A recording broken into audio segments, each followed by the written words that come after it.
Item ಯಾವುದೇ ಇರಲಿ try ಮಾಡಿ ಆಚಿ ಚಿಕನ್ ಮಸಾಲಾ. ಆಚಿ ಚಿಕನ್ ಮಸಾಲಾ. ರಾಜ್ಯದ ರೈತರಿಗೆ ಸರಿಯಾಗಿ ಸಿಗ್ತಾ ಇಲ್ಲ ರಸಗೊಬ್ಬರ. ಹಲವು ಜಿಲ್ಲೆಗಳಲ್ಲಿ ಗೊಬ್ಬರ ಸಿಗದೆ ರೈತರು ಕಂಗಾಲಾಗಿದ್ದಾರೆ ಪಾಪ. ರಾಜ್ಯದಲ್ಲಿ ರಸಗೊಬ್ಬರದ ಭಾರಿ ಪ್ರಮಾಣದ ಕೊರತೆ ಉಂಟಾಗ್ತಾ ಇದೆ. ರಸಗೊಬ್ಬರದ ಕೊರತೆಯಿಂದ ಸಂಕಷ್ಟದಲ್ಲಿ ಅನ್ನದಾತ ಇದ್ದಾರೆ. ಬೇಡಿಕೆಗೆ ಅನುಗುಣವಾಗಿ ರಸಗೊಬ್ಬರ ಪೂರೈಕೆ ಆಗ್ತಾ ಇಲ್ಲ. ರಾಜ್ಯದ ಬೇಡಿಕೆಯ ಅರ್ಧದಷ್ಟನ್ನು ಕೂಡ ಕೇಂದ್ರ ಸರ್ಕಾರ ಕೊಡ್ತಾ ಇಲ್ಲ. ಈ ರೀತಿಯಾಗಾದ್ರೆ ರೈತರು ಹೆಂಗ್ ಜೀವನ ಮಾಡೋದು? ಬೆಳೆ ಬೆಳೆಯೋದು ಯಾವ ರೀತಿ? ರಾಜ್ಯದ ಬೇಡಿಕೆಯ ಅರ್ಧದಷ್ಟನ್ನು ಕೂಡ ಕೇಂದ್ರ ಸರ್ಕಾರ ಕೊಡ್ತಾ ಇಲ್ಲ ಅಂತ ಅಂದ್ರೆ ಇನ್ನೇನ್ ಮಾಡೋದಕ್ಕೆ ಸಾಧ್ಯ? ಗೊಬ್ಬರದ ಅಭಾವ ಸೃಷ್ಟಿಯಾಗಿಬಿಟ್ಟಿದೆ. ಈಗ ಜೂನ್ನಲ್ಲಿ 5,03,333 ಮೆಟ್ರಿಕ್ ಟನ್ ಗೊಬ್ಬರ ಬೇಡಿಕೆ ಇತ್ತು. ಆದ್ರೆ ಕೊಟ್ಟಿದ್ದು ಮಾತ್ರ ಕೇವಲ 1,64,322 ಮೆಟ್ರಿಕ್ ಟನ್. ಹೆಂಗ್ ಸಾಲುತ್ತೆ? ಅದಾದ ನಂತರ ಏಪ್ರಿಲ್ನಿಂದ ಜೂನ್ ವರೆಗೆ ರಾಜ್ಯಕ್ಕೆ 14,40,507 ಮೆಟ್ರಿಕ್ ಟನ್ ಬೇಕು ರಸಗೊಬ್ಬರ.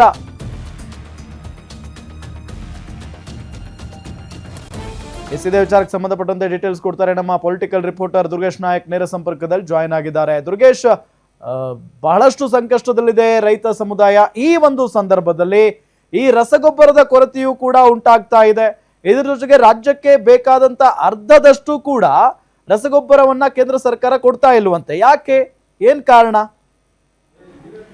ಎಸ್ ರಾಮ್, ರಾಜ್ಯದಲ್ಲಿ ಈಗ ಮುಂಗಾರು ಸೀಸನ್ ಆರಂಭವಾಗಿರುವಂಥದ್ದು ಜೂನ್ 2ನೇ ವಾರ, ಅಂದರೆ 2 ವಾರ ಕಳೆದಿರುವಂಥದ್ದು ಮುಂಗಾರು ಆರಂಭವಾಗಿ. ಆದರೆ ಇಲ್ಲಿವರೆಗೂ ಕೂಡ ಒಂದು ಕಡೆ ಮಳೆಯ ಅಭಾವ ಒಂದಿಷ್ಟು ಕಾಡ್ತಾ ಇದ್ದರೆ ರೈತರು ಬಿತ್ತನೆಗೆ ಸಾಕಷ್ಟು ಕೆಲಸಗಳನ್ನ ಮಾಡೋದಕ್ಕೆ ಆರಂಭ ಮಾಡಿದ್ದಾರೆ. ಇತ್ತ ರಸಗೊಬ್ಬರದ ಕೊರತೆ ಸಾಕಷ್ಟು ಕಾಡ್ತಾ ಇದೆ. ಹೀಗಾಗಿ ರಾಜ್ಯದ ವಿವಿಧ ಜಿಲ್ಲೆಗಳಲ್ಲಿ ಈ ಒಂದು ರಸಗೊಬ್ಬರದ ವಿಚಾರಕ್ಕೆ ಸಂಬಂಧಪಟ್ಟಂತೆ ಪ್ರತಿಭಟನೆಗಳಾಗ್ತಿರುವಂಥದ್ದು. ಕೇಂದ್ರ ಸರ್ಕಾರ ಸರಿಯಾಗಿ ರಸಗೊಬ್ಬರವನ್ನು ಪೂರೈಕೆ ಮಾಡ್ತಿಲ್ಲ ಅನ್ನೋ ಆರೋಪಗಳು ಕೇಳಿ ಬರ್ತಿದ್ದಾವೆ. ಈ ನಿಟ್ಟಿನಲ್ಲಿ ರಾಜ್ಯ ಸರ್ಕಾರ ಕೇಂದ್ರ ಸರ್ಕಾರದ ಮೇಲೆ ಒತ್ತಡ ಹೇರುವಂಥ ಕೆಲಸವನ್ನು ಕೂಡ ಮಾಡ್ತಾ ಇದೆ. ನಿನ್ನೆಷ್ಟೇ ಡಿ ಕೆ ಶಿವಕುಮಾರ್ ಅವರು ಕೂಡ ಒಂದಿಷ್ಟು ಕೇಂದ್ರ ಸಚಿವರನ್ನು ಭೇಟಿ ಮಾಡುವ ಮೂಲಕ ಒಂದಿಷ್ಟು ಬೇಡಿಕೆಗಳನ್ನ ಇಟ್ಟಿದ್ದಾರೆ. ಪ್ರಮುಖವಾಗಿ ಇಲ್ಲಿ ಗಮನಿಸಿ ನೋಡೋದಾದರೆ ರಾಜ್ಯಕ್ಕೆ ಬರಬೇಕಾದಂಥ ಅರ್ಧದಷ್ಟು ರಸಗೊಬ್ಬರವನ್ನು ಕೂಡ ಕೇಂದ್ರ ಸರ್ಕಾರ ನೀಡ್ತಿಲ್ಲ. ಹೀಗಾಗಿ ಮುಂಬರುವಂಥ ದಿನಗಳಲ್ಲಿ ರಸಗೊಬ್ಬರದ ಒಂದು ಸಮಸ್ಯೆ ಬಹಳ ಉಲ್ಬಣ ಆಗುವಂಥದ್ದು. ಹೀಗಾಗಿ ರೈತರು ಸಾಕಷ್ಟು ಹೋರಾಟಗಳನ್ನ ಈಗಾಗಲೇ ಆರಂಭಿಸಿದ್ದಾರೆ. ಖರೀದಿ ಕೇಂದ್ರಗಳಲ್ಲಿ ರಸಗೊಬ್ಬರ ಸಿಗ್ತಾ ಇಲ್ಲ ಅನ್ನೋ ನಿಟ್ಟಿನಲ್ಲಿ ಸರತಿ ಸಾಲಿನಲ್ಲಿ ನಿಂತು ಪಾಳೆ ಹಚ್ಚಿದ್ರು ಕೂಡ ರೈತರಿಗೆ ಸಿಗ್ತಾ ಇಲ್ಲ. ಹೀಗಾಗಿ ರಾಜ್ಯ ಸರ್ಕಾರ ಮತ್ತು ಕೇಂದ್ರ ಸರ್ಕಾರ ಇದ್ರ ಬಗ್ಗೆ ಗಮನ ಹರಿಸಬೇಕಾಗತ್ತೆ. ಮುಂಗಾರು ಆರಂಭವಾಗಿರುವಂಥ ಸಂದರ್ಭದಲ್ಲಿ ಬಿತ್ತನೆ ಕಾರ್ಯಗಳು ಆರಂಭವಾಗುತ್ತೆ. ಸಾಕಷ್ಟು ಎಲ್ಲ ಭಾಗದಲ್ಲೂ ಕೂಡ ಮಳೆಯ ಒಂದಿಷ್ಟು ಅಭಾವದ ನಡುವೆಯೂ ಕೂಡ ಬಿತ್ತನೆ ಕಾರ್ಯಗಳು ಆರಂಭವಾಗಿರುವಂಥದ್ದು. ಹೀಗಾಗಿ ರಾಜ್ಯಕ್ಕೆ ಬರಬೇಕಾದಂಥ ಈ ಜೂನ್ ತಿಂಗಳಲ್ಲಿ ಬರಬೇಕಾದಂಥ ರಸಗೊಬ್ಬರವೇ ಬಂದಿಲ್ಲ. ಅರ್ಧದಷ್ಟು ಕೂಡ ನೀಡೋದಕ್ಕೆ ಕೇಂದ್ರ ಸರ್ಕಾರ ಮುಂದಾಗ್ತಾ ಇಲ್ಲ. ಹೀಗಾಗಿ ರಾಜ್ಯ ಸರ್ಕಾರ ಕೇಂದ್ರ ಸರ್ಕಾರ ಒತ್ತಡ ಕೆಲಸ ಮಾಡುತ್ತೆ.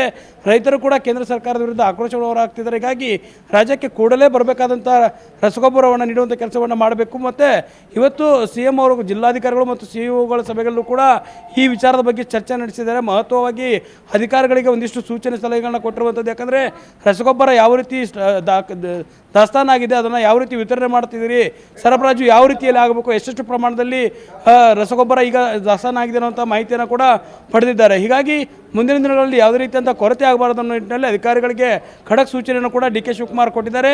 ಹೀಗಾಗಿ ರಾಜ್ಯದ ರೈತರಿಗೆ ಸಮರ್ಪಕವಾಗಿ ರಸಗೊಬ್ಬರ ಒದಗಿಸಲೇಬೇಕಾದಂಥ ಅನಿವಾರ್ಯತೆ ಇದೆ. ಯಾಕಂದರೆ ಬಿತ್ತನೆ ಕಾರ್ಯ ಆರಂಭವಾಗಿರುವಂಥದ್ದು. ಹೀಗಾಗಿ ಕೇಂದ್ರ ಸರ್ಕಾರದ ಮೇಲೆ ಒತ್ತಡ ಇರುವಂಥ ಕೆಲಸವನ್ನು ರಾಜ್ಯ ಸರ್ಕಾರ ಮಾಡುತ್ತೆ. ಜೊತೆಗೆ ರೈತರು ಕೂಡ ಈ ಒಂದು ದಾಸ್ತಾನುಗಳಲ್ಲಿ ಮಾಡ್ಕೊಳ್ಬೇಕಾದಂಥದ್ದು ಅವ್ರ ಕಡೆ ಸ್ಟಾಕ್ ಇಟ್ಕೊಳ್ಬಾರ್ದು, ಎಷ್ಟು ಬೇಕೋ ಅಷ್ಟೇ ಉಪಯೋಗಕ್ಕೆ ಮಾಡಬೇಕು ಅನ್ನೋ ನಿಟ್ಟಿನಲ್ಲಿ ಜಿಲ್ಲಾಧಿಕಾರಿಗಳಿಗೆ ಮತ್ತು CEOಗಳಿಗೆ ಸೂಚನೆಯನ್ನು CM ಶಿವಕುಮಾರ್ ಅವರು ಕೊಟ್ಟಿರುವಂಥದ್ದು.